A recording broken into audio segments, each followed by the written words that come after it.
Cricket times நேயர்களுக்கு வணக்கம். India first innings polling சூப்பரா போட்டிருக்காங்க. ஆஸ்திரேலியாவை 181 ரன்னுக்கு ஆல் அவுட் செஞ்சிருக்காங்க.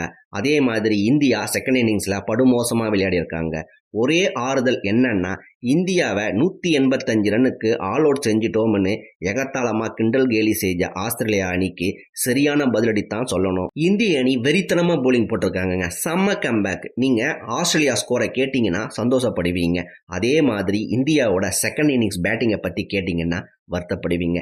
இந்த பதிவில் நாம இதை பத்தி தான் பார்க்க போறோம். முதலில் ஆஸ்திரேலியாவோட ஃபர்ஸ்ட் இன்னிங்ஸ் பேட்டிங்கை பத்தி பார்க்கலாம். அப்புறம் இந்தியாவோட செகண்ட் இன்னிங்ஸ் ஸ்கோர் 141 ரன்னுக்கு 6 விக்கெட் போயிருக்குங்க.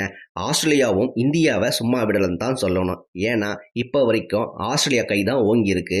அவங்களுக்கு தான் அதிக வாய்ப்பா இருக்கு இந்த சீரியஸ்ல இந்த மேட்ச்லயும் ஜெயிக்கிறதுக்கு தான். உங்க எல்லாருக்குமே நல்லாவே தெரியும், நம்ம இந்திய டீம் இந்த பார்டர் கவாஸ்கர் ட்ரோபி சரியாவே விளையாடல.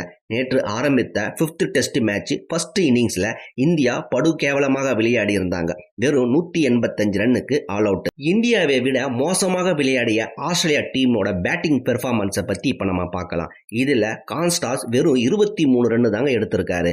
முகமது சிராஜ் போலிங்ல ஜெய்ஸ்வால் அற்புதமாக கேட்ச் பிடிச்சு அவரை அவுட் ஆக்கியிருக்காங்க. இந்த சீரியஸ் முழுவதும் சிறப்பாக விளையாடிய உஸ்மான் கவாஜா 2 ரன் தாங்க எடுத்தாரு. நம்ம பும்ரா போலிங்ல கேஎல் ராகுல் கிட்ட கேட்ச் கொடுத்து அவுட் ஆயிட்டாருங்க. அதுக்கப்புறம் வந்த மார்னஸ் லபேச்சாஞ்சை வந்தவுடனே தூக்கிட்டாருங்க நம்ம ஹீரோ பும்ரா. அப்புறம் என்னங்க, ஆஸ்திரேலியாவின் ஸ்டார் பேட்ஸ்மேனா கருதப்படுகிற டார்விஸ் ஹெட் நம்ம முகமது சிராஜிடம் போலிங்ல கேஎல் ராகுல் கிட்ட கேட்ச் கொடுத்துட்டு அவரும் அவுட் ஆயிட்டாருங்க. பிறகு வெப்ஸ்டாரும் ஸ்டீவ் ஸ்மித்தும் கொஞ்சம் பயம் காட்டின மாதிரி தெரிஞ்சதுங்க. ஸ்டீவ் ஸ்மித் 33 ரன்ல பர்ஷித் கிருஷ்ணா ஓவர்ல கேஎல் ராகுல் கையில கேட்ச் கொடுத்து அவுட் ஆயிட்டாருங்க. நம்ம பர்ஷித் கிருஷ்ணா இன்னைக்கு கலக்கிட்டாருன்னு தாங்க சொல்லணும். ஆமாங்க, அலெக்ஸ் கேரியை 21 ரன்னில் ஆட்டம் இழக்க செய்தாருங்க நம்ம பர்ஷித் கிருஷ்ணா.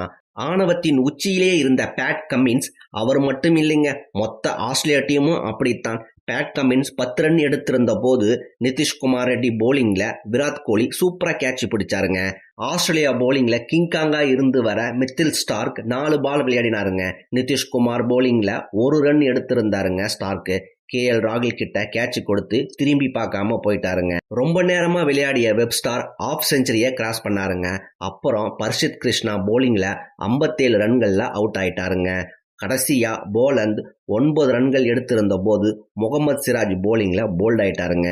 இன்னைக்கு செமையா போலிங் பண்ணியிருந்தாங்க நம்ம இந்தியா போலர்ஸ் எல்லாரும். பும்ரா 2 விக்கெட்டும், முகமது சிராஜ் 3 விக்கெட்டும், பர்ஷித் கிருஷ்ணா 3 விக்கெட்டும், நிதிஷ்குமார் ரெட்டி 2 விக்கெட்டும் எடுத்திருந்தாங்க. நம்ம ஜடேஜா மட்டும் விக்கெட் எதுவும் எடுக்கலங்க. ஆக மொத்தம் ஆஸ்திரேலியாவின் மொத்த ஸ்கோர் 181க்கு ஆல் அவுட்டுங்க.